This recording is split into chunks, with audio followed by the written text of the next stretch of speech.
তো আমি আজকে চেষ্টা করব যে এত গুরুত্বপূর্ণ একটা জিনিস যেটাতে এত মানুষ আক্রান্ত সেটা নিয়ে যে আমি এমন কিছু তথ্য দিতে যাতে আপনারা যারা আক্রান্ত আছেন, সে নারী হোক, পুরুষ হোক বা ছোট বা বড়, যে কোনো ধরনের ডায়াবেটিস রোগী যাতে আমার তথ্য নিয়ে কিছু উপকৃত হন, যাতে ডায়াবেটিসটা সুনিয়ন্ত্রিত রাখতে পারেন। নমস্কার, আজকে আমরা যে বিষয়টা নিয়ে আলাপ করব সেটি হচ্ছে ঘরোয়া উপায়ে ডায়াবেটিস নিয়ন্ত্রণে সহজ উপায়। ইন্টারনেটে আপনারা অনেক তথ্য জানেন, কিন্তু আমরা চেষ্টা করছি এই ভিডিওটা যাতে ডায়াবেটিস সম্পূর্ণ তথ্য আপনাদের দিতে পারি। এই ভিডিওটা মনোযোগ দিয়ে শুনুন, আপনার কিংবা আপনার কাছের কোনো স্বজনের খুব কাজে লাগবে এই ভিডিওটা। আমরা আজকে পেয়েছি ডায়াবেটিস, থাইরয়েড এবং hormone specialist doctor Kishore Kumar শীল স্যারকে। স্যার কর্মরত আছেন খুলনা মেডিকেল কলেজ হাসপাতালে। স্যারকে আমাদের এই অনুষ্ঠানে সুস্বাগতম। ধন্যবাদ দাদা, আমাকে এই অনুষ্ঠানে আমন্ত্রণ জানানোর জন্য। ধন্যবাদ স্যারকে। আমরা প্রথমেই স্যারের কাছে আমরা জিজ্ঞাসা করব যে আমরা কিভাবে ডায়াবেটিস সহজে নিয়ন্ত্রণ করতে পারি। ধন্যবাদ দাদা, আপনাকে অসংখ্য। আমরা আজকে আসলে এমন একটা গুরুত্বপূর্ণ বিষয় নিয়ে আমরা যেখানে আলোচনার সুযোগ পেয়েছি, এই জন্য আপনাকে অসংখ্য ধন্যবাদ এবং আপনার ইউটিউব চ্যানেলকে অসংখ্য ধন্যবাদ যে এরকম একটা গুরুত্বপূর্ণ বিষয় নিয়ে আমরা আলোচনার সুযোগ পাচ্ছি। আমরা আজকে যে ডায়াবেটিসটা নিয়ে আলোচনা করছি, ঠিক এখন এই মুহূর্তে সমস্ত বিশ্বে যে ডায়াবেটিসে প্রায় প্রতি 100 জনের 10 জন এই ডায়াবেটিসে আক্রান্ত, এবং সেটা আমাদের বাংলাদেশে সেটার সংখ্যা আরও বেশি। সুতরাং এটা নিয়ে আমরা সবসময় এই এত বেশি লোক ডায়াবেটিসে আক্রান্ত যে এটা নিয়ে প্রচুর পরিমাণে বিভিন্ন বিভ্রান্তকর তথ্য বা ভুল তথ্য এবং কিছু সঠিক তথ্য হয়তো বা আমরা জানি। তো আমি আজকে চেষ্টা করব যে এত গুরুত্বপূর্ণ একটা জিনিস যেটাতে এত মানুষ আক্রান্ত সেটা নিয়ে যে আমি এমন কিছু তথ্য দিতে যাতে আপনারা যারা আক্রান্ত আছেন, সে নারী হোক, পুরুষ হোক বা ছোট বা বড়, যে কোনো ধরনের ডায়াবেটিস রোগী যাতে আমার তথ্য নিয়ে কিছু উপকৃত হন, যাতে ডায়াবেটিসটা সুনিয়ন্ত্রিত রাখতে পারেন। আচ্ছা, ধন্যবাদ। আমাদের সৌভাগ্য যে আমরা এই বিশেষজ্ঞ পেয়েছি। আমরা প্রথমেই স্যারকে জানবো। আমরা প্রথমে হঠাৎ করে আমরা তা জানলো যে ডায়াবেটিস হলো এবং সে কিন্তু ভয় পেয়ে গেল এবং সে মনে করলো যে আমার বোধহয় আর স্বাভাবিক জীবনযাপন আর সম্ভব না। কিন্তু আসলে মনে হয় তথ্যটি ঠিক নয়। আমরা কিভাবে প্রথমে ডায়াবেটিস হলে কিভাবে প্রথমে আমরা শুরু করব আমাদের জীবনযাপন, স্যার যদি একটু জানান। ধন্যবাদ। আসলে ডায়াবেটিস আক্রান্ত রোগী প্রথমে যেটা ভীত হয়ে পড়ে যে আমার ডায়াবেটিস আক্রান্ত হয়েছে, তার মানে মনে হয় আমার জীবনযাপনে এত বেশি পরিবর্তন করতে হবে বা আমার এত বেশি অসুবিধা হবে যে আমার কিডনির সমস্যা হবে, হার্টের সমস্যা হবে, যে আমি মনে হয় অকালেই মারা যাব। এই একটা ভ্রান্ত ধারণা সবসময় কাজ করে। কিন্তু আমরা যদি ডায়াবেটিসটা সুনিয়ন্ত্রিত রাখতে পারি, তাহলে আমরা কিন্তু একটা মানুষ, এটা ভয় পাওয়ার কিছুই নাই। সে যতদিন তার হায়াত আছে সে ততদিন কিন্তু সুন্দরভাবে বেঁচে যেতে পারবে। তার কোনো ধরনের সমস্যা ছাড়াই সে কিন্তু তার হার্ট বা কিডনি বা লিভারের কোনো সমস্যা ছাড়াই সে কিন্তু যতদিন তার বাঁচার কথা সে সুন্দরভাবে বেঁচে যেতে পারে। আমরা এখন একটু সংক্ষেপে বলি যে আমরা কিভাবে সুনিয়ন্ত্রিত বলতে কি বুঝি, সুনিয়ন্ত্রিত করার কি উপায়। সুনিয়ন্ত্রিত সুনিয়ন্ত্রিত বলতে আমরা আসলে শুধুমাত্র ডায়াবেটিস না, ডায়াবেটিসের সাথে একজন ডায়াবেটিস রোগী সবসময় আমরা চিন্তা করব ডায়াবেটিসের সাথে তার হাই প্রেশার থাকতে পারে, তার চর্বির সমস্যা থাকতে পারে। তাহলে ডায়াবেটিস নিয়ন্ত্রণ বলতে আমরা শুধু ডায়াবেটিসটাকেই আমরা সবসময় ফোকাস করি। তাহলে আমরা সবসময় ডায়াবেটিসটাকে ফোকাস না করে শুধু তার সাথে তার প্রেশার নিয়ন্ত্রণ আছে কিনা, তার চর্বির নিয়ন্ত্রণ হচ্ছে কিনা, সবগুলোকে একসাথে যে সময় নিয়ন্ত্রণ থাকবে তখনই আমরা শুধু বলবো যে ডায়াবেটিস সুনিয়ন্ত্রিত আছে। আচ্ছা, সুনিয়ন্ত্রিত ডায়াবেটিস বলতে আমরা আসলে কত নিচে থাকলে আমরা বলবো যে ডায়াবেটিস সুনিয়ন্ত্রিত আছে।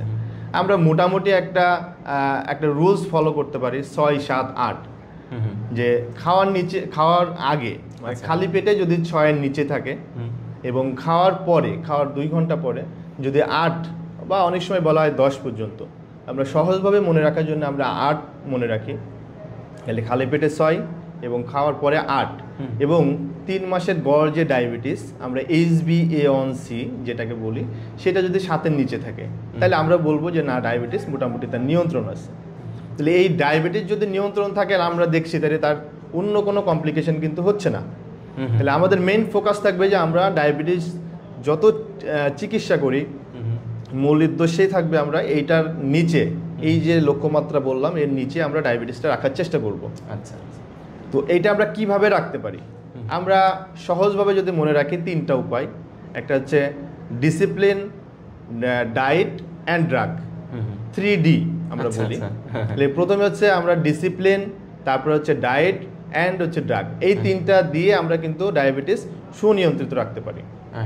আচ্ছা, ধন্যবাদ। তাহলে আমরা কিন্তু ডাক্তারবাবুর কাছ থেকে একটা গুরুত্বপূর্ণ তথ্য জানলাম যে আপনার 6, 7, 8 এই 3টা রুলস ফলো করবেন। 6 খালি পেটে খাওয়ার পরে হচ্ছে 8, আর হচ্ছে HbA1c 7, 6, 7, 8 রুল। আর কি বললেন যে ডায়াবেটিস নিয়ন্ত্রণের 3টা উপায়, এটা হচ্ছে ডায়েট, ডিসিপ্লিন, ড্রাগ, 3D। আমরা প্রথমে স্যারের কাছ থেকে আমরা এই 3Dর তথ্য আমরা জানবো যে প্রথমে আমরা আমাদের খাওয়াটা, আমাদের এটা সবসময় আমাদের জীবনের প্রত্যক্ষ অঙ্গ। আমরা সবসময় কী খাবো এটা আমরা যারা ডায়াবেটিস রোগীরা তারা সবসময় বিভ্রান্ত থাকে, আমরা কখন কী খাবো, সকালে কী খাবো, দুপুরে কী খাবো, মাঝখানে কী খাবো, আমরা তো কন্ট্রোল করতে পারছি না। স্যার যদি বলতেন আমরা ডায়েটটা কীভাবে অনুসরণ করবো, ডায়েট প্ল্যানটা। ধন্যবাদ আপনাকে। আমরা ডায়াবেটিস নিয়ন্ত্রণের যেটা একেবারে মূল কর্নার স্টোন বলা হয় সেটা হচ্ছে ডিসিপ্লিন এবং হচ্ছে ডায়েট। এই দুটা যদি আমরা নিয়ন্ত্রণ করতে পারি তাহলে বলা হয় যে 3 মাসের গড় HbA1c এটা কিন্তু আমরা 1 থেকে 2% পর্যন্ত কমায় নিয়ে আসতে পারি। আচ্ছা, সুতরাং আমরা প্রথমে চেষ্টা করতে হবে আমরা ডিসিপ্লিন এবং ডায়েট মানে খাদ্য অভ্যাস এইটা পরিবর্তন করে আমরা ডায়াবেটিস নিয়ন্ত্রণ করার জন্য চেষ্টা করব। আমরা কিভাবে খাবো? তাহলে প্রথম সব ডায়াবেটিক রোগীই আমার কাছে প্রশ্ন করে যে স্যার আমার ডায়াবেটিস ধরা পড়ছে, আমি কি কি খেতে পারবো? সবার একটা ধারণা থাকে আমার ডায়াবেটিস ধরা পড়লো তাইলে মনে হয় আমি আর সব কিছু খাবার বাদ দিয়ে দিতে হবে, এখন আমাকে একেবারে সব কিছু বাদ দিয়েই আমরা ডায়াবেটিস নিয়ন্ত্রণ করতে যাব। এটা একেবারেই ভ্রান্ত ধারণা। ডায়াবেটিস ধরা পড়া মানে যে আমার সব কিছু খাবার বন্ধ করতে হবে, জিনিসটা কিন্তু এরকম না। আমরা সবসময় বলি যে আমরা শেখাই আপনি কিভাবে খাবেন। আমাদের অনেক খাদ্য অভ্যাসে অনেক ঘাটতি থাকে, যে আমরা দেখা যাচ্ছে একজন মানুষ ভাত বেশি করে সবসময় খাচ্ছে বা মিষ্টি খাচ্ছে, সেটা তো আসলে কোনো জীবন হতে পারে না। তার আপনি দেখেন তার আমিষের চাহিদা আছে, তার প্রয়োজনীয় পরিমাণ যে চর্বি সেটা দরকার আছে, তার ফলমূল দরকার আছে। তাহলে আমরা এটা শেখাই যে কিভাবে আপনি খাবেন। আমি সহজ কিছু উপায় বলি। আসলে বিশ্বে এরকম কোনো একেবারে সুনির্দিষ্ট কোনো ডায়েট প্যাটার্ন নাই যে আপনি এইটাই মানবেন, আপনি রুটি খাবেন বা ভাত খাবেন, এই ধরনের কোনো সুনির্দিষ্ট ডায়েট প্যাটার্ন বিশ্বে এখনও পর্যন্ত নাই। তবে আমরা সাধারণভাবে যে নিয়মগুলো মানতে বলি সেগুলো হচ্ছে, আপনারা ভালো করে মন দিয়ে শুনুন। আমরা সাধারণত 3 বেলা খাবার খেয়ে অভ্যস্ত। আপনার ডায়াবেটিস রোগী সবসময় 3 বেলার খাবার অল্প করে ভাগ করে 5 থেকে 6 বেলা খাবেন। কখন কখন খাবেন? সকালের খাবার 8টা থেকে 8:30টার ভিতরে, আমরা যেটা সকালে যে নাস্তা করি। এরপরে 10টা থেকে 10:30টার ভিতরে একটা ছোট খাবার যেটা স্ন্যাক্স বলি আমরা, এই ধরনের একটা খাবার খেতে হবে। আচ্ছা, দুপুরের খাবার হবে 2টা থেকে 2:30টায়, আমরা যেটা লাঞ্চ বলি দুপুরের খাবার। এরপরে আবার 5টা থেকে 5:30টার ভিতরে একটা ছোটো স্ন্যাক্স, এটা আপনাকে খেতে হবে। আবার রাতের খাবার যত সময় 9টা থেকে 9:30টার ভিতরে খেলেন। আপনি যে সময় ঘুমাতে যাবেন, ঘুমানোর আগে আপনি 1 গ্লাস দুধ অথবা 2টা বিস্কিট খেয়ে ঘুমাবেন। তাহলে এই 3 বেলার খাবার আমরা 6 বেলা 5 থেকে 6 বেলা ভাগ করে অল্প অল্প করে খেতে হবে। দ্বিতীয় প্রশ্ন আসে যে আমরা কি খাবো, কোন ধরনের খাবার খাবো, আমরা শর্করা কতটুকু খাবো, আমিষ কতটুকু খাবো, চর্বি কতটুকু খাবো, বা কোন ধরনের ফল খাবো। আচ্ছা, ফলের ব্যাপারে আমি যেটা বলবো মানে সহজ উপায় মনে রাখা যে রসালো ফলগুলো একটু কম খান, মাটির নিচের সবজিগুলো একটু কম খান, যে ফলগুলো কামড়ে খাওয়া যায় যেমন বলেন আপেল বলেন, পেয়ারা বলেন, এই খাবারগুলো, এই ফলগুলো আপনি একটু বেশি খান। শাকসবজির উপর একটু বেশি গুরুত্ব দেন। ভাতের পরিমাণ কমিয়ে আমরা সবসময় যেটা করি যে ভাতের সাথে সবজি মেখে, তরকারি মেখে খাই। এতগুলো ভাত নিলাম, সাথে অল্প একটু তরকারি নিলাম, কিন্তু আসলে দেখেন আপনি সবজিতেই কিন্তু বেশি পুষ্টি, অথচ আমরা সেটা খাচ্ছি কম। তাহলে আমাদের এখন যেটা করতে হবে যে তরকারির সাথে বা সবজির সাথে আপনি ভাত মেখে খান, এটা আপনার জন্য সবচেয়ে বেশি ভালো হবে। আচ্ছা, আর একটা ডায়েটরি প্যাটার্ন যেটা বলা হয় সহজে মনে রাখার জন্য, যে আমরা ডায়াবেটিক প্লেট মেথড বলে। আপনি একটা প্লেটে যে সময় আপনি ভাত নিচ্ছেন, এটাকে আপনি 4 ভাগে ভাগ করেন। 4 ভাগে 2 ভাগ থাকবে আপনার শাক এবং সবজি, আর 4 ভাগের 1 ভাগ থাকবে হচ্ছে আপনার শর্করা, সেটা ভাত হতে পারে বা রুটি হতে পারে। আর 4 ভাগের 1 ভাগ থাকবে আমিষ। এটা হচ্ছে সবচেয়ে আপনি বোঝার সহজ উপায়। আপনি যদি এইভাবে মেনে চলতে পারেন তাহলে দেখবেন আপনার অতিরিক্ত কার্বোহাইড্রেট বা শর্করা খাওয়া হচ্ছে না। অন্যদিকে যেটা হচ্ছে আপনার শাকসবজি, ফলমূল বা শাকসবজির যার উপর আমরা গুরুত্ব দিচ্ছি সেটা কিন্তু পর্যাপ্ত হচ্ছে বা আমিষের পরিমাণ পর্যাপ্ত হচ্ছে। এরপরে আসেন আমরা শর্করা জাতীয় খাবার কিভাবে খেতে পারি। শর্করা জাতীয় খাবার খাওয়ার যে নিয়ম সেটা হচ্ছে, এটা বলা হয় যে আপনি টোটাল মানে একটা দিনে যতটুকু আপনি ক্যালোরি গ্রহণ করছেন তার 40 থেকে 60 ভাগ শর্করা আপনি খেতে পারবেন। 40 থেকে 60 ভাগ। তাহলে কোন ধরনের শর্করা আপনি খাবেন? আমরা বলি সবসময় যে ধরনের শর্করা অতিরিক্ত মানে হঠাৎ করে ব্লাড সুগার আপনার বাড়িয়ে দেয় সেই ধরনের শর্করা আপনি বন্ধ রাখবেন।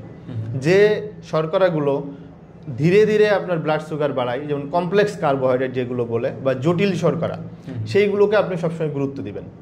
যেমন আপনি যদি লাল আটার রুটি খান সেটা কিন্তু ধীরে ধীরে আপনার শর্করাটা বাড়াবে, তাহলে সেটা আপনার জন্য ভালো হবে।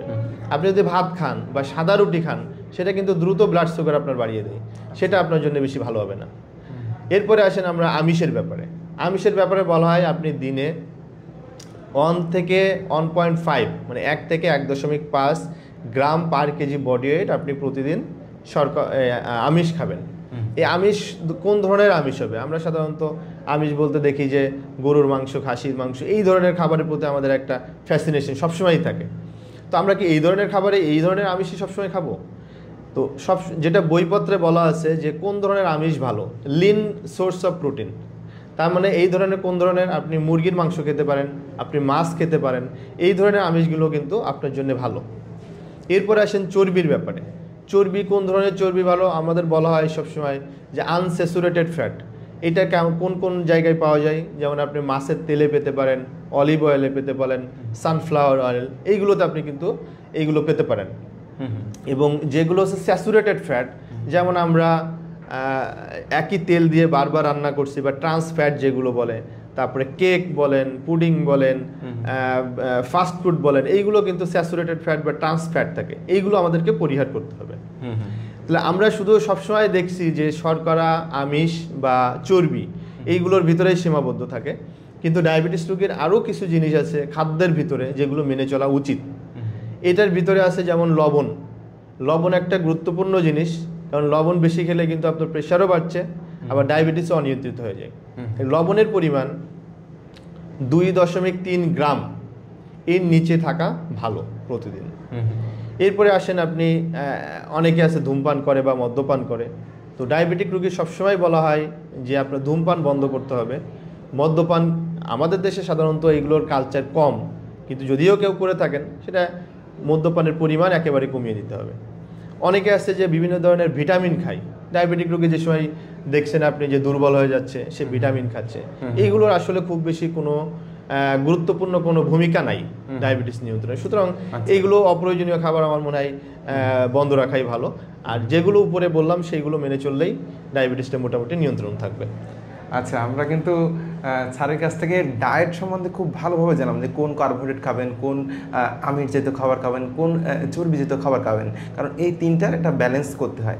আমরা স্যারের কাছ থেকে, স্যার যদি একটু সংক্ষেপে জানাতে, একজন ডায়াবেটিক রোগী, আমাদের সাধারণ একজন ডায়াবেটিক রোগী, তার সকালে কী খাবে, মাঝখানে স্ন্যাক্সে কী খাবে, দুপুরে কী খাবে, মাঝখানে বিকেলে স্ন্যাক্সে কী খাবে, জাস্ট সংক্ষেপে এইগুলো কতটুকু পরিমাণ, কয় কাপ পরিমাণ ভাত খাবে, স্যার যদি একটু সংক্ষেপে এই একটা ডায়েট চার্ট একটু বলতেন স্যার সাধারণ রোগীদের জন্য। ধন্যবাদ। আমরা আসলে সকালে যেটা বলি, সকালে আমরা সবসময় যে নাস্তা করি, সবসময় বলি যে আপনি 2টা রুটি অথবা 2টা রুটি, অনেকে রুটি খেতে পারে না, আমরা অবশ্যই তাকে জোর করব না। যদি সেই রুটি না খেতে পারে, 2টা রুটির সমপরিমাণ হচ্ছে 1.5 কাপ ভাত। 2টা রুটি অথবা 1.5 কাপ পরিমাণ ভাত সে খেতে পারবে। সাথে শাকসবজি সে যথেষ্ট পরিমাণে, এটার কোনো লিমিটেশন নাই। তাহলে আপনি 2টা রুটি অথবা 1.5 কাপ পরিমাণ ভাত খান, সাথে শাকসবজি পরিমাণ মতো খান, একটা আমিষ রাখেন সকালে। এরপরে যে সময় আপনি 10টা থেকে 10:30টার সময় যেটা বললাম একটা স্ন্যাক্স করতে বা ছোট খাবার, সেটা হতে পারে একটা আপেল, হতে পারে একটা পেয়ারা, হতে পারে একটা ছোট কলা, 2 স্লাইস পাউরুটি, অথবা 2 মুঠ মুড়ি, 2 মুঠ চিড়া বা 2টা বিস্কিট। এই টাইপের খাবারে আপনি যে কোনো একটা আপনি ছোট স্ন্যাক্স এটা করতে হবে। এরপরে দুপুরবেলার খাবার আপনারা সাধারণত ভাত খেয়ে অভ্যস্ত, সেখানে আপনি 1.5 থেকে 2 কাপ ভাত আপনি খেতে পারেন। ভাতের সাথে আমি সবসময় বলছি যে ভাতের থেকে আমাদের গুরুত্ব থাকবে শাক সবজির উপরে। তাহলে সবজির পরিমাণ আপনি বাড়ান, শাক এবং সবজির পরিমাণ বেশি খান, সাথে আমিষ খান। তাহলে ভাতের পরিমাণ 1.5 থেকে 2 কাপের সাথে আপনি শাকসবজি, আমিষ বলতে মানে 1 টুকরা মাছ, অথবা মাংস, আচ্ছা এই ধরনের, অথবা ডিমও হতে পারে। এরপরে আপনি 5টা থেকে 5:30টায় যে একটা স্ন্যাক্স করবেন, সেটা হচ্ছে ওই যে 10টা থেকে 10:30টার সময় যেরকম বললাম যে একটা আপেল বা একটা পেয়ারা বা 2টা বিস্কিট, যে কোনো কিছু একটা আপনি খেতে পারেন, কিন্তু খেতেই হবে। আচ্ছা, এরপরে রাত্রের খাবার আমরা সাধারণত যেটা খাই, আপনি 1.5 কাপ ভাত অথবা তার সমপরিমাণ 2টা রুটি, যে কোনো একটা কিছু, এর সাথে শাকসবজি, আমিষ, এটা আপনি খাবেন। এবং রাত্রে ঘুমাতে যাওয়ার আগে সবসময় চেষ্টা করবেন 2টা বিস্কিট অথবা 1 কাপ দুধ খেয়ে ঘুমাতে যেতে। আচ্ছা, ধন্যবাদ স্যারকে, অসংখ্য ধন্যবাদ। আমরা সিম্পল একটা ডায়েট প্ল্যান কিন্তু আপনার জন্য, আমরা যারা সাধারণ রোগী তাদের জন্য কিন্তু স্যার কাছ থেকে পেলাম। স্যারকে অসংখ্য ধন্যবাদ। আমরা অনেক নতুন তথ্য কিন্তু স্যার কাছ থেকে জানতে পারছি। আমরা এরপরে আসবো ডিসিপ্লিন, কিন্তু তার আগে আমি স্যারের কাছে কিন্তু একটা গুরুত্বপূর্ণ প্রশ্ন হচ্ছে যে আমাদের অনেক ডায়াবেটিক রোগীদের কিন্তু মিষ্টি খাওয়ার প্রবণতা থাকে। তারা বলে যে আমি কি একটা মিষ্টিও খেতে পারবো না। ডাক্তারবাবু কাছে আমার এই প্রশ্ন যে আমার ডায়াবেটিক রোগীরা, আমার আত্মীয় স্বজন কিংবা আমার যারা দর্শক আছেন, তারা কি একেবারেই মিষ্টি খেতে পারবে না, একটা মিষ্টি? এটা আসলে একটা খুবই ভালো প্রশ্ন। আমার ডায়াবেটিক রোগীগুলো সবসময় এসে বলে যে স্যার এতদিন আমি এত মিষ্টি খেতাম, তারপরে বাংলাদেশে এখন যে সিজন চলছে, আপনি প্রচুর পরিমাণে আম, কাঁঠাল, এগুলো মিষ্টি দিয়ে ভর্তি, তো এইগুলোকে আমি একেবারেই বন্ধ করে দেবো, আমার ডায়াবেটিস হলো বলে তার মানে কি আমি এইগুলো কিছুই খাবো না? আসলে জিনিসটা এরকম না। আমরা সবসময় বলি যে সুগার কম খেতে, সুগার একেবারে না খাওয়া ভালো। তবে এটা কিছু কিছু বইপত্রে এরকম লেখা আছে যে আপনি ফাইবার কন্টেইনিং, যেমন আপনি যে সময় আম খাচ্ছেন, আমের জুসটা না খেয়ে পুরো আমটার 1 টুকরা খান। আচ্ছা, আমের জুসটাতে কিন্তু আপনার এটাতে ফাইবার থাকে না, জুস একেবারেই আপনার সুগারে চলে আসলো। কিন্তু যে সময় পুরো আমটা খাচ্ছেন, তখন ওর ভিতরে কিছু ফাইবার থাকে। তাহলে আপনি আমটা পুরাটা না খেয়ে আমরা বলবো যে 1 টুকরা খান, আপনি 2 ঘন্টা পরে আর 1 টুকরা খান। একেবারে আমি বন্ধ করতে বলছি না, কিন্তু আমি সবসময় বলছি যে নিয়ম মেনে খান। আমরা মিষ্টির ব্যাপারে যেটা বলা হয়, মিষ্টি আসলে যেটা যে আপনি মিষ্টি খেলেই যেটা হয়, হঠাৎ করে ব্লাড সুগারটা বেড়ে যায়। তো এইটা হয় তখন এই অনিয়ন্ত্রিত ব্লাড সুগার কিন্তু সবচেয়ে বেশি ঝামেলা যেটা করে, স্ট্রোক বা হার্ট অ্যাটাকের মতো ঝুঁকি থেকে যায়। আপনার দেখা যাচ্ছে প্রচুর ব্লাড সুগার নিয়ন্ত্রণ আছে, কিন্তু এই যে হঠাৎ করে বেড়ে যাচ্ছে, এই হঠাৎ করে বাড়াটা সবসময় স্ট্রোক বা হার্ট অ্যাটাকের ঝুঁকি থেকে যায়। তাহলে এবং আরেকটা গুরুত্বপূর্ণ কারণ হচ্ছে আপনি যে সময় মিষ্টি খাচ্ছেন বা চিনি, এটার পরিপাক প্রক্রিয়া ভাতের থেকে একটু ভিন্ন। এই ভিন্ন হওয়ার কারণে যেটা হয়, আপনার লিভারের চর্বি সহজে জমে যায়। তাহলে চিনি বা মিষ্টি খেলে এই 2টা সমস্যা কিন্তু আপনার থেকেই যাচ্ছে। তাহলে আপনি কি একেবারে খেতে পারবেন না? পারবেন, কিছু খেতে পারবেন। যেমন এটা বলা হয় যে আপনি টোটাল ক্যালোরি যে সারাদিনে নিচ্ছেন, তার অ্যারাউন্ড 5 to 10%, 5 থেকে 10 ভাগ শতকরা এইটুকু মিষ্টি থেকে নেওয়া যেতে পারে। কিন্তু মিষ্টিটা হতে হবে ফাইবার কন্টেইনিং। এটা আমি যেটাই বললাম যে আম খেলে পুরো আমটা খান, জুস বানায় খাবেন না, আমের তাহলে একটা স্লাইস খান। আচ্ছা আচ্ছা, ধন্যবাদ। স্যারের কাছ থেকে কিন্তু আমরা খুব গুরুত্বপূর্ণ তথ্য কিন্তু আপনাদের দিতে পারলাম। আমরা এর পরের ধাপে আসবো যে ডিসিপ্লিন ইজ লাইফ বলা হয় ডায়াবেটিসে। সেই ডিসিপ্লিনটা কি খুব বড় ধরনের কিছু? আমরা সেই ডিসিপ্লিনটা কিংবা সেই ব্যায়ামটা আমরা কিভাবে শুরু করব, স্যার যদি একটু জানাতেন। ধন্যবাদ। ডিসিপ্লিন, ডায়েটের মতো ডিসিপ্লিন কিন্তু একটা গুরুত্বপূর্ণ জিনিস। তো আমরা সবসময় যে মেডিকেল নিউট্রিশন থেরাপি বলতে যে আমরা খাদ্য তালিকা বললাম, আর এখন আমি জীবনযাপন, যে ডিসিপ্লিন বলতে আমরা জীবনযাপনের মানের কতটুকু পরিবর্তন করব বা কিভাবে আমি চলবো। তো এই 2টা জিনিস কিন্তু খুবই গুরুত্বপূর্ণ। এবং ইভেন এখন কিছু নতুন গবেষণায় বলা হচ্ছে যে আপনি শুধু এই 2টা মেনে যদি আপনার ওজন 10 থেকে 15%, মানে আপনার ডায়াবেটিস যে সময় ধরা পড়লো তখন যে ওজন ছিল, আপনি যদি এইগুলো মেনে 10 থেকে 15 ভাগ আপনার ওজন প্রথম থেকে এটা কমিয়ে ফেলতে পারেন, তাহলে দেখা গেছে যে ডায়াবেটিক রিভার্সাল, মানে বলা হচ্ছে যে ডায়াবেটিস ভালো হয়ে যাচ্ছে কিছু মানুষের। যদিও ডায়াবেটিস এখনো পর্যন্ত এরকম সুনির্দিষ্ট প্রমাণ আসে নাই যে একেবারে ভালো হয়ে যাবে, তবে এটা দেখা যাচ্ছে যে এইরকম যদি মেনে চলা যায়, তাহলে তার ক্ষেত্রে আপনি 3 থেকে 6 মাস কোনো ওষুধ ছাড়াই সে ভালো থাকছে। তাহলে এর চেয়ে গুরুত্বপূর্ণ কিন্তু কিছু হতে পারে না। তো এখন আমরা ডিসিপ্লিনটা আসলে কিভাবে মেনে চলবো? সবসময় আমাদের প্রশ্ন হয় যে ডিসিপ্লিন বলতে কিন্তু আমরা শুধু ব্যায়ামটাকেই বুঝি। ডিসিপ্লিন বললে আমরা কিভাবে ব্যায়াম করব সেটা। আসলে ডিসিপ্লিন বলতে আসলে আরও অনেক কিছু থাকে। যেমন আপনি মনে করেন একটা মানুষ সারাদিন বসে কাজ করছে, এটাও কিন্তু খারাপ, এটা সিডেন্টারি লাইফস্টাইল বলে। আমরা সবসময় বলি যে আপনি 20 মিনিট বসে থাকেন, 5 মিনিট উঠে হাঁটেন বা দাঁড়ায় একটু হাঁটাচলা করেন, তাহলে এটা কিন্তু ডিসিপ্লিনের ভিতরেই পড়ে। যে আপনি সারাদিন বসে থাকতেছেন, ওইদিকে 30 মিনিট হাঁটছেন, তাহলে এটাও ডিসিপ্লিনের ভিতরে পড়ে। অবশ্যই অবশ্যই। 2 নম্বর হচ্ছে আমরা কিভাবে হাঁটবো, এটা একটা গুরুত্বপূর্ণ। মানে অনেকেই মনে করে যে হাঁটতেই হবে, এই সময় হাঁটতে হবে, কোন সময় হাঁটতে হবে, এটা নিয়ে একটা প্রশ্ন থেকে যায়। তো এটা নিয়ে আমি যেটা বলবো, আমি খুব সহজভাবে মনে রাখার জন্য কিছু উপায় আপনাদের বলে দিব, যেভাবে মানলে ডায়াবেটিসটা নিয়ন্ত্রণ থাকবে। আমরা সবসময় বলি যে আমি যে সময় এক্সারসাইজ বা হাঁটাচলা শুরু করছেন, এটা 3টা স্টেপ থাকে। ফার্স্ট স্টেপ সবসময় একটা স্ট্রেসিং, 5 থেকে 10 মিনিট আপনি জাস্ট দাঁড়াবেন। একটা এক্সারসাইজ শুরু করার আগে আপনি যে কোনো একটা জায়গায় স্থির হয়ে দাঁড়ান, হাত পা একটু ছোড়াছুড়ি করা, একটু উঠবস করা, এই টাইপের স্ট্রেসিং এক্সারসাইজগুলো শুরু করতে হবে প্রথম 5 থেকে 10 মিনিট। এরপরে আপনি মেইন যে এক্সারসাইজ শুরু করবেন, এটা 30 মিনিট হবে। প্রতিদিন 30 মিনিট করে, সপ্তাহে অন্তত 5 দিন। এটা অন্তত বলা হচ্ছে, আপনি যদি 30 মিনিটের বেশি হাঁটতে পারেন এটা ভালো। সপ্তাহে 5 দিন বলা হচ্ছে অন্তত 5 দিনের জায়গায় আপনি যদি 7 দিন হাঁটতে পারেন এটা খুবই ভালো। তাহলে আমরা বলছি যে দিনে 30 মিনিট, সপ্তাহে 5 দিন, একই সেশনে, মানে একটানা আপনি 10 মিনিটের কম হাঁটলে হবে না।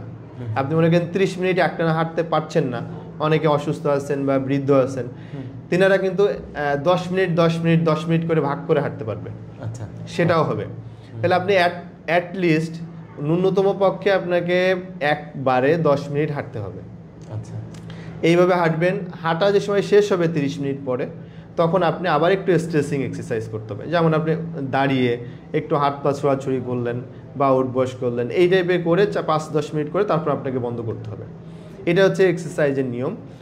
আর সবসময় মনে রাখতে হবে যে এক্সারসাইজ শুধু না, আমরা সব যে লাইফস্টাইলগুলো বললাম, যে উঠে হাঁটা, একটানা বেশিক্ষণ না বসে থাকা, এইগুলোও কিন্তু আপনার গুরুত্বপূর্ণ।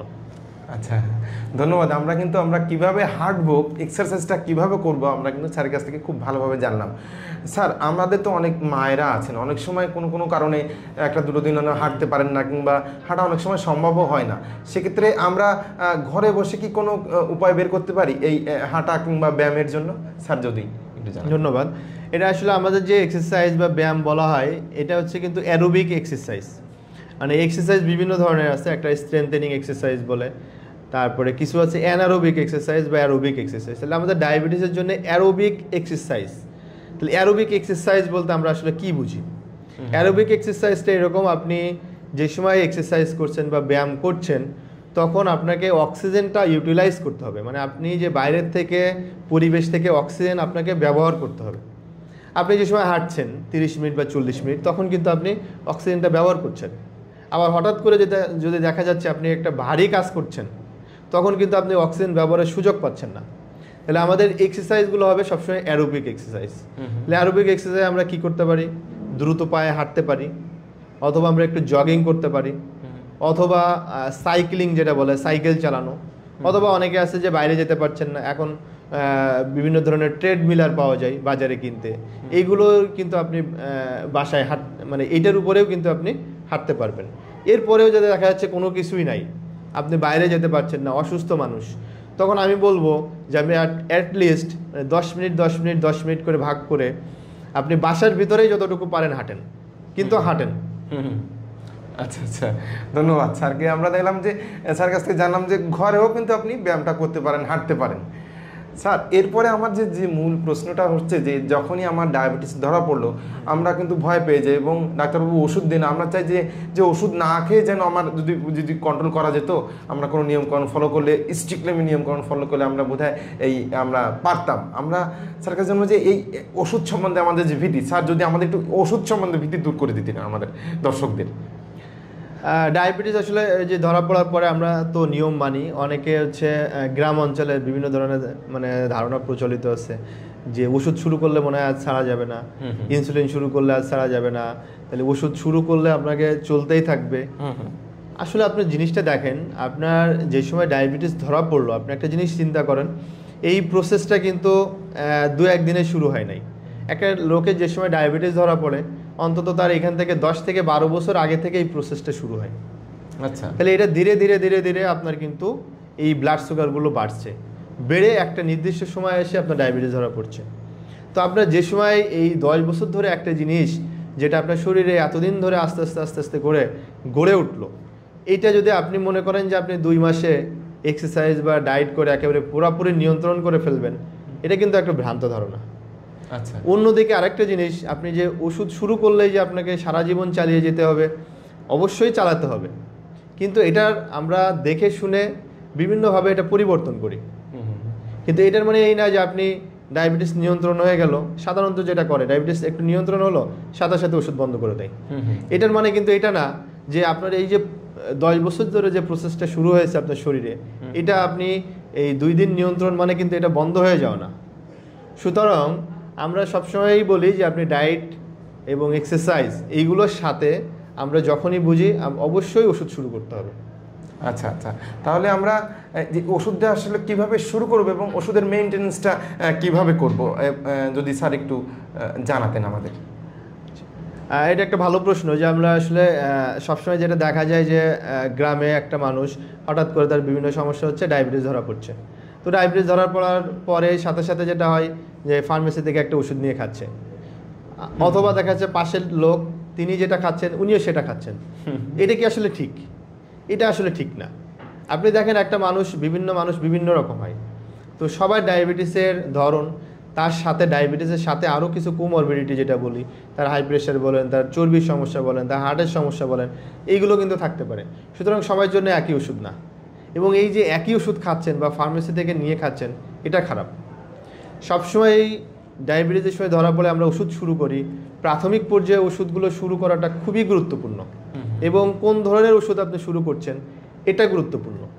অনেক সময় আমরা কিন্তু প্রথমেই ইনসুলিন শুরু করি, আবার অনেক রোগের ক্ষেত্রে আমরা প্রথমে ওষুধ দিয়ে দেখি, ওষুধে না হলে পরবর্তীতে আমরা যে ইনসুলিন শুরু করি। তাহলে এটা নির্ভর করবে ওই রোগীর তার যে সুগারের মাত্রা কেমন, প্রথমে ধরা যে সময় পড়ছে তার সুগারের মাত্রা কেমন থাকছে, তার চর্বির মাত্রা কেমন, তার প্রেশার আছে কি না, সে কতটুকু সচ্ছল। আমি এমন একটা ওষুধ দিলাম সে কিনেই খেতে পারছে না, তাহলে আমরা সেটা তাকে দিব না। এবং তার প্রিফারেন্স মানে সে কি নিতে চাই, আমি অবশ্যই ডাক্তার হিসেবে তাকে বোঝাবো যে আপনার এইগুলো আপনার ভালো, কিন্তু রোগীরও অধিকার আছে তিনি এইগুলো থেকে একটা তার জন্য যেটা ভালো, তার অর্থনৈতিক সচ্ছলতার সাথে যেটা যায় তিনি সেটা নেবেন। এইগুলো বিষয় বিবেচনা করে কিন্তু আমরা একটা ওষুধ দিই। সুতরাং হঠাৎ করে একটা নিজে থেকে একটা ওষুধ খাওয়া ঠিক না। আচ্ছা আচ্ছা, ধন্যবাদ। আমরা জানলাম যে কত গুরুত্বপূর্ণ তথ্য, যে আপনি যে কোনো সময় যে কোনো ওষুধ শুরু করতে পারবেন না, শুধুমাত্র এই যারা বিশেষজ্ঞ রয়েছেন তারাই কিন্তু আপনার জন্য অনেক বাজারে অনেক প্রচলিত অনেক ওষুধ রয়েছে ডায়াবেটিস জন্য। সব ওষুধ সবার জন্য প্রযোজ্য নয়। একটা রুগীর তার লিভারের সমস্যা রয়েছে, তার কিডনির সমস্যা রয়েছে, তার প্রেশারের সমস্যা রয়েছে। একটা মা সে নতুন গর্ভবতী হয়েছেন, তার কিন্তু ডায়াবেটিস হতে পারে, তার জন্য কিন্তু স্পেসিফিক ড্রাগ, নতুন একজন ডায়াবেটিস শনাক্ত হচ্ছে তার জন্য স্পেসিফিক, এবং সেই বিষয়টা শুধুমাত্র স্পেশালিস্ট ভালো বুঝবেন যে আপনার জন্য কোনটি সঠিক প্রযোজ্য। ডাক্তারবাবু, আমাদের রোগীরা অনেক সময় প্রথমেই যখনই আপনি ইনসুলিন দেন ভয় পেয়ে যায়, এবং রোগীরা বলেন যে ডাক্তারবাবু আমি ইনসুলিন প্রতিদিন নেওয়া অনেক ঝামেলা, আমি ইনসুলিন নেবই না, আমার যতই বেশি হোক। ইনসুলিনটা টোটালি নিতে চায় না, বলেন যে আমাকে ওষুধ দেন, আমি ইনসুলিন নেব না। কেন এই ইনসুলিন ভীতি, এবং এই ইনসুলিনটা কি আসলে উপকারী? আমরা কি প্রথমে ইনসুলিন কেন আমরা ভয় পাই? আসলে ইনসুলিন নিয়ে আসলে এত বেশি সমাজে বিভিন্ন ধরনের বিভ্রান্তিকর তথ্য ছড়িয়ে আছে যে, আর দ্বিতীয় নম্বর জিনিস হচ্ছে যে ইনসুলিন একটা ইনজেকশনের একটা ভীতি কিন্তু সবার ভিতরে কাজ করে। তো আমার মনে হয় সবচেয়ে বেশি যে 2টা জিনিস কাজ করে, যে একটা হচ্ছে যে এটা নিয়ে বিভ্রান্তি, সমাজের বিভ্রান্তি, এটা নিলে হয়তো বা আজ ছাড়া যাবে না। 2 নম্বর হচ্ছে এটা নিলে এমনও বিভিন্ন জন আমাকে বলে, যে গ্রাম থেকে বলা হয় যে ইনসুলিন নিলে মনে হয় ক্যান্সার হবে, ইনসুলিন নিলে অন্য সমস্যা হবে, হার্টের সমস্যা হবে। আবার 3 নম্বর হচ্ছে যে ইনসুলিনের একটা দামের একটা ব্যাপার আছে, মনে করে যে ইনসুলিন মানেই মনে হয় দামি, এটা আমি বেশি দিন কন্টিনিউ করতে পারবো না। তো এই ধরনের বিভিন্ন ধরনের তথ্যের কারণে কিন্তু আমরা ইনসুলিন নিয়ে একটা ভীতি কাজ করে। তো এটা আসলে ভীতির কিছু নাই। ইনসুলিন মানে যে ইনসুলিনটা আপনাকে বাইরে থেকে আমরা দিচ্ছি, এই ডায়াবেটিস নিয়ন্ত্রণের জন্যই কিন্তু শরীর থেকে সেই ইনসুলিনই তৈরি হয়। তাহলে যে ইনসুলিনটা শরীরে আছে, আমরা সেটাই আপনার শরীরে সেই ইনসুলিনটা যেহেতু কাজ করতে পারছে না অথবা তৈরি হচ্ছে না, তাহলে সেই ইনসুলিনটাই কিন্তু আমরা বাইরে থেকে দিচ্ছি। একই জিনিস, তাহলে এই জিনিসে আপনার ভয়ের তো কিছু নাই। এটা কেন ক্যান্সার তৈরি করবে, এটার কোনো প্রশ্নই আসে না। 2 নম্বর জিনিস হচ্ছে আমরা আসলে চিন্তা করি যে কোন সময় ইনসুলিন দেবো। অনেকে বলে যে না একটু দেরি হোক, কিছুদিন দেরি হলে ইনসুলিন দিব, আগেই কেন ইনসুলিন নিব। এইগুলো আসলে নির্ভর করে যে আপনার কন্ডিশন কেমন তার উপরে। পেশেন্টের কন্ডিশনই বলে দেবে আপনার ইনসুলিন লাগবে নাকি আপনার ড্রাগ লাগবে, ওষুধ লিখবে। আপনার প্রথমেই মনে করেন যে সময় ধরা পড়লো তখন ডায়াবেটিস অনেক বেশি, আপনার 25-30 সুগার নিয়ে আপনার ধরা পড়লো, তখন আপনার আসলে ওষুধ খেয়ে নিয়ন্ত্রণ করার সুযোগ নাই। আপনার এটা বলা হয় আপনি যখন প্রথম দিকেই নিয়ন্ত্রণ না করতে পারবেন, ততদিনে কিন্তু আপনার হার্ট বা কিডনির সমস্যা এগুলো অলরেডি হয়ে যাবে। সুতরাং আপনি যদি সেটা ওই সুগার নিয়ে ওষুধ খেয়ে যাচ্ছেন, ডায়াবেটিস নিয়ন্ত্রণ হচ্ছে না, আপনি পরবর্তী থেকে নিয়ন্ত্রণ করলেন, ততদিনে দেখা যাচ্ছে আপনার হার্টের বা লিভারের কিডনির সমস্যা হয়ে যাচ্ছে, তখন আবার নিয়ন্ত্রণ করে লাভ কি? আসলেই কোনো লাভ থাকে না। তাহলে আমরা এটা সবসময় নির্ধারণ করি পেশেন্টের তার ব্লাড সুগার কেমন আছে, কত বেশি বা কম, সেটার উপরে এটা দেখেই কিন্তু আমরা ইনসুলিনটা নির্ধারণ করি। এটা আপনি কবে ধরা পড়লো বা কতদিন হয়েছে এটার উপরে আসলে এগুলো নির্ভর করে না। আমরা একটা মানুষকে একেবারেই প্রথমে ইনসুলিন দিয়ে শুরু করতে পারি, হয়তো বা কিছুদিন পরে বন্ধ করে আবার মুখের ওষুধে যেতে পারি। কিছু ক্ষেত্রে দেখা যায় যে আমরা প্রথমে ওষুধ দিয়ে নিয়ন্ত্রণ করি, যাদের ভালো থাকে, এরপরে একটা সময় আসে যে সময় হচ্ছে ওষুধে নিয়ন্ত্রণ হয় না, তখন আমরা ইনসুলিন শুরু করি। তাহলে এটা কিন্তু আসলে একটা পেশেন্ট থেকে আরেকটা পেশেন্ট এটা ভ্যারি করবে, বিভিন্ন রকম হবে, সবার ক্ষেত্রে একই হবে না। আর ইনসুলিন যে ভীতি, এই যে আমরা সবসময় যে ইনজেকশন নেওয়ার একটা ভীতি পাই, দামের একটা ভীতি পাই, বা বিভিন্ন প্রোপাগান্ডা ইনসুলিন নিয়ে, এইগুলোর জন্য আমরা আসলে ভয় পাই। এইগুলো নিয়ে আসলে ভয়ের কিচ্ছু নাই। আচ্ছা আচ্ছা, ধন্যবাদ স্যারকে। কিন্তু আমরা জানলাম যে ইনসুলিন নিয়ে কিন্তু আপনাদের অত ভয়ের কিছু নাই। ইনসুলিন আপনি নিজেই নিতে পারবেন, এবং ইনসুলিন নিলেই যে আপনার যে সারা জীবন নিতে হবে বিষয়টা এমন না। ইনসুলিন আপনি প্রথমে দিল অনেক বেশি আছে আপনার সুগার লেভেলটা, ইনসুলিনটা দিল কন্ট্রোলে আসলো, স্যার কিন্তু নির্ধারণ করে দিবেন যে আপনার পরবর্তী খাওয়ার ওষুধে কিন্তু চলে যাবে, অর্থাৎ কোনো ভয়ের কিন্তু কিছু নাই। স্যার এরপরে আমাদের অনেকেই আমাদের প্রেগনেন্সি যারা মায়েরা হঠাৎ করে ডায়াবেটিসে আক্রান্ত হয়, যদি সংক্ষেপে বলতেন যে প্রেগনেন্সি মায়েরা কীভাবে ডায়াবেটিসটা সহজে নিয়ন্ত্রণ করবে। প্রেগনেন্সি এবং ডায়াবেটিস আসলে একটা বড় বিষয়। তারপর আমি মনে হয় যে এতগুলো বলছে সেটা ছোট করে একটু বলে দেই। সেটা হচ্ছে আমরা এখানেও কিন্তু ডায়েট, ডিসিপ্লিন অ্যান্ড ড্রাগ, মানে আপনার খাদ্য তালিকা, খাদ্য, তার জীবনযাত্রার মান এবং কিছু ওষুধ। তাহলে ইনাদের ক্ষেত্রে খাদ্য তালিকা হবে ওই আমি সাধারণ ডায়াবেটিক রোগীদের যেমন 5 থেকে 6 বেলা ভাগ করে খাওয়া, ঠিক একই রকম ওনাদের ক্ষেত্রে আলাদা খাদ্য তালিকা আছে, সেটা মেনে চলতে হবে। এনাদের ক্ষেত্রে আমরা একটু ক্যালোরি হিসাবে একটু বেশি করে দেই, কারণ যেহেতু হচ্ছে বাচ্চা বড় হচ্ছে সাথে মায়ের, তাহলে আমরা এখানে কিন্তু 2টা জিনিসই মাথায় রাখি, যে মায়ের ডায়াবেটিস নিয়ন্ত্রণ থাকা, আবার এদিকে বাচ্চা যেত পুষ্ট হয়, মানে বাচ্চা দেখা যাচ্ছে পুষ্টি পাচ্ছে না, আবার ডায়াবেটিস নিয়ন্ত্রণ করছে, সেটা কিন্তু হবে না। তাহলে 2টাই আমরা খেয়াল রাখি। আর তাদের ডিসিপ্লিনের ব্যাপারে আমরা বলি যে সবসময় তারা কিন্তু 30 মিনিট বাইরে গিয়ে হাঁটতে পারে না। তো সেই ক্ষেত্রে যেটা বলি আমরা, আপনি বাসায় হাঁটতে বলি 10 মিনিট 10 মিনিট 10 মিনিট ভাগ ভাগ করে। তারপর একটা সময় যায় প্রেগনেন্সি শেষের দিকে যখন হাঁটতেও পারে না, তখন আমরা বলি যে বসেই জাস্ট আপার লিম্ব এক্সারসাইজগুলো, তাহলে সে যতটুকু নড়াচড়া করতে পারে সেটার ভিতরে আমরা এক্সারসাইজ করতে পারি বলি। কারণ হচ্ছে এদিকে যেহেতু পেটে বাচ্চা থাকে, তাহলে তার জন্যে যেমন হচ্ছে হাঁটাচলা করা অসুবিধা হয়, এবং বাচ্চার দিকেও দেখতে হবে যাতে কোনো দুর্ঘটনা না ঘটে। আচ্ছা আচ্ছা। আর 3 নম্বর হচ্ছে ড্রাগের ব্যাপারে প্রেগনেন্সির ক্ষেত্রে আসলে সেফ ড্রাগ আমরা সবসময় ইনসুলিনকেই বলা হয় হচ্ছে সবচেয়ে সেফ ড্রাগ। ইনসুলিন একজন প্রেগনেন্ট ডায়াবেটিক যারা, তাদের জন্য 1 নম্বর ড্রাগ হচ্ছে ইনসুলিন। এর পরে কিছু ক্ষেত্রে অন্য 1-2টা ওষুধ আছে যেটা সমস্ত বিশ্বেই স্বীকৃত, যেমন মেটফর্মিন নামে একটা ওষুধ আছে, আর একটা গ্লাইবুরাইড নামে একটা ওষুধ আছে। এগুলো যদিও আমাদের দেশে আমরা ব্যবহার করি না। তো এই 2টার ভিতরে আমরা সাধারণত থাকতে চাই। আচ্ছা আচ্ছা, ধন্যবাদ। আমরা পরবর্তীতে আমরা প্রেগনেন্সি এবং প্রেগনেন্সি রিলেটেড ডায়াবেটিস এবং সেটা আমাদের কিভাবে আমরা সম্পূর্ণভাবে ভালোভাবে কন্ট্রোল করতে পারবো, স্যার আছেন আমাদের আরও পরবর্তীতে এই ডায়াবেটিস সম্বন্ধে আপনাদের যদি কোনো প্রশ্ন থাকে আপনারা কিন্তু করতে পারেন, আমাদের ইনবক্সে দিলে আমরা স্যারের কাছে তথ্যটা পৌঁছে দেবো এবং সেই অনুযায়ী আমরা পরবর্তী এপিসোড আমরা সাজাতে পারবো।